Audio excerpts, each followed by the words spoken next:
അപ്പോൾ പെട്ടിയെല്ലാം പേ ചെയ്ത് തിരിച്ചു പോകാനുള്ള സമയമായി കേട്ടോ. അങ്ങനെ ബോർഡിംഗ് പാസ് കിട്ടി നേരെ എയർപോർട്ടിന്റെ ഉള്ളിൽ കയറി അങ്ങനെ ഒരു കോഫി കുടിച്ച് അങ്ങനെ ഇരിപ്പോടിരിക്കും. സാധാരണ തിരിച്ചു പോകുമ്പോൾ എല്ലാവർക്കും ഭയങ്കര വിഷമമുണ്ട്, പക്ഷേ ഞാൻ ഭയങ്കര ഹാപ്പി ആയിരുന്നു കേട്ടോ. ഹാപ്പി വേറെ അത്രയുള്ളതാ ഇതിൽ വന്ന് കയറിയതുകൊണ്ട്. എന്നോട് മിക്കുള്ളവരും പറയും ഇതിൽ വന്ന് യാത്ര ചെയ്യുന്നത്. ഞാൻ ആദ്യമായിട്ടാണ് ഈ എമിറേറ്റ്സിൽ ഒന്ന് യാത്ര ചെയ്യുന്നത് കേട്ടോ. ജീവിതത്തിൽ ഇതിലെങ്കിലും ഒരു വട്ടം ഒന്ന് കയറണമെന്ന് വല്ലാത്തൊരു ആഗ്രഹമാണ്. എന്തായാലും അതൊന്ന് സാധിച്ചു കിട്ടി. പിന്നെ സ്ക്രീനിൽ ഓരോരോ സിനിമകളും എല്ലാം ഉണ്ട് കേട്ടോ. നമുക്ക് ഇതെല്ലാം എടുത്ത് ഇങ്ങനെ നോക്കാം. പിന്നെ അതിൻ്റെ ഫുഡിന്റെ മെനു ഒന്നും സാധാരണ ചില ഫ്ലൈറ്റിലൊക്കെ എയർ ഹോസ്റ്റസ്മാർ വന്നിട്ടില്ല സേഫ്റ്റിയുടെ കാര്യങ്ങളെല്ലാം പറഞ്ഞുതരാം. ഇതിൽ അങ്ങനെയല്ല കേട്ടോ. ഇത് നമ്മുടെ സ്ക്രീൻ വഴി എല്ലാം ഇങ്ങനെ കാണിച്ചു തരുക. ടേക്ക് ഓഫ് ഒക്കെ ഞാനങ്ങനെ സിനിമയും കണ്ട് അങ്ങനെ ഇരിക്കുകയായിരുന്നു. അത് കഴിഞ്ഞ് അവർ നേരെ ഫുഡ് കൊണ്ടുവന്നു. ബ്രേക്ക്ഫാസ്റ്റ് തന്നെ ഒരുപാട് ഐറ്റംസ് ഉണ്ടായിരുന്നു. എല്ലാം നല്ല ഹൈജീനിക്കുള്ള ഓരോ ഐറ്റംസ്. കാണുമ്പോൾ തന്നെ എന്തോ വല്ലാത്തൊരു രസമുണ്ട്.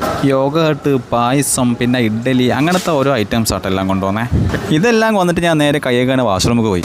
പിന്നെ സിനിമകളും എല്ലാം കാണാൻ വേണ്ടി നമുക്ക് ഇതിൻ്റെ കൂടുതൽ തരുന്ന ഹെഡ്സെറ്റാണ് കേട്ടോ. അങ്ങനെ ലാൻഡ് ചെയ്യാൻ ടൈമായി. ഇതിലായതുകൊണ്ട് ടൈം പോയതൊന്നും അറിഞ്ഞിട്ടില്ല. നല്ലൊരു സേഫ്റ്റി ആയിട്ടാണ് നമ്മൾ യാത്ര ചെയ്തത്. പിന്നെ ലാൻഡ് ചെയ്യുന്നതിൽ നമുക്ക് ഇതിൽ കൂടെ ഇങ്ങനെ കാണാൻ പറ്റും. ഫ്ലൈറ്റ് ലാൻഡ് ചെയ്തതിനു ശേഷം റേറ്റിംഗ് ഇങ്ങനെ സ്ക്രീനിൽ ഇങ്ങനെ ചോദിക്കും. അങ്ങനെ ഞാൻ അവിടെ നിന്ന് ഇങ്ങനെ ഇറങ്ങി. ഇതാണ് ബിസിനസ് ക്ലാസ്. ഇതിൻ്റെ ഞാനിതിൽ യാത്ര ചെയ്തിട്ട് എനിക്കൊരു ബിസിനസ് ക്ലാസ്സിലെ ഫീലാണ് എനിക്കിതിൽ കിട്ടിയത്. ശരിക്കും പറഞ്ഞത് വല്ലാത്തൊരു എക്സ്പീരിയൻസ് ആണ് കേട്ടോ ഈ എമിറേറ്റ്സിലൊരു യാത്ര. ഒരു തവണയെങ്കിലും നിങ്ങളൊന്ന് ട്രൈ ചെയ്ത് നോക്കിയാൽ കേട്ടോ. ഇതെല്ലാം കഴിഞ്ഞിറങ്ങി നേരെ ബസ് കാണാം. ബസ്സിലെ യാത്ര ഒരു അരമണിക്കൂറോളം ഉണ്ടായിരുന്നു കേട്ടോ. ഒരു യാത്ര ഭയങ്കര ബ്ലോക്കും ആയിരുന്നു മോർണിംഗ് ആയതുകൊണ്ട്. അപ്പോൾ ചാനൽ ഇഷ്ടപ്പെട്ട് കഴിഞ്ഞാൽ സബ്സ്ക്രൈബ് ചെയ്തോളൂ. ഇനി അടുത്ത വീഡിയോ പിറകെ വരുന്നുണ്ട്. കാത്തിരുന്ന് കണ്ടോളി.